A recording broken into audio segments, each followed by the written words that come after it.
On va atteler le camion hein?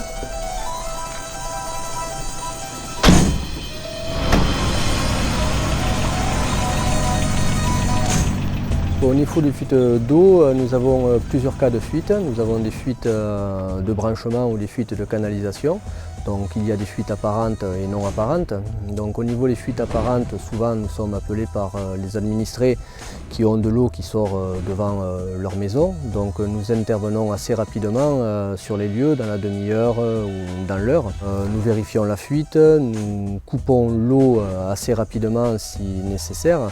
Sur des branchements d'eau, on peut permettre de couper juste le branchement de la maison, faire un genre de sauterelle qu'on appelle. Nous alimentons la maison avec un voisin, avec un compteur voisin, ce qui fait que les gens ont toujours de l'eau. Et là, dans le cas, ça devient une fuite moins importante pour nous, parce que tous les administrés ont l'eau. En fait, on a les plans EDF qui sont sous la route.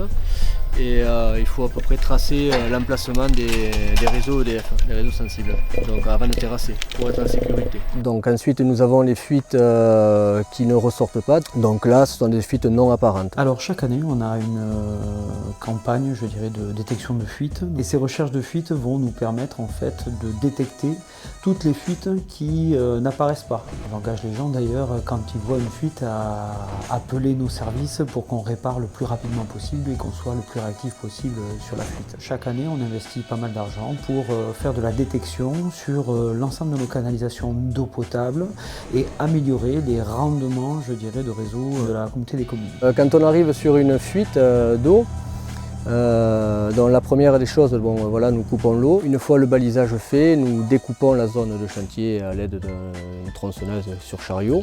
Ensuite on décaisse avec des mini-pelles, nous faisons le terrassement, la fouille. Donc ici nous utilisons le camion de l'assainissement, l'hydrocureur. Donc ce camion nous permet de pomper les fouilles quand nous arrivons à côté des réseaux. Donc ce qui fait une technique de terrassement, une technique douce, afin de ne pas esquinter, d'arracher tous nos réseaux. Pour la réparation, elles sont faites en fonction de la fuite, de la canalisation, du diamètre. Donc les agents connaissent très bien leur travail.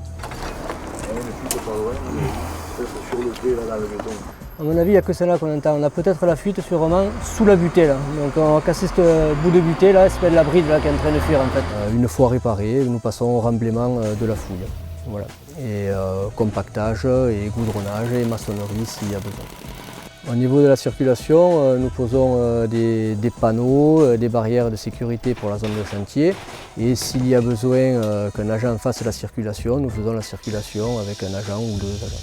On peut prévoir des fuites. Donc en fait, c'est tout un programme qu'on établit sur les réseaux et qui va nous permettre de déterminer les endroits où on a des risques ou des endroits qui sont fuyards. Gérer, c'est anticiper.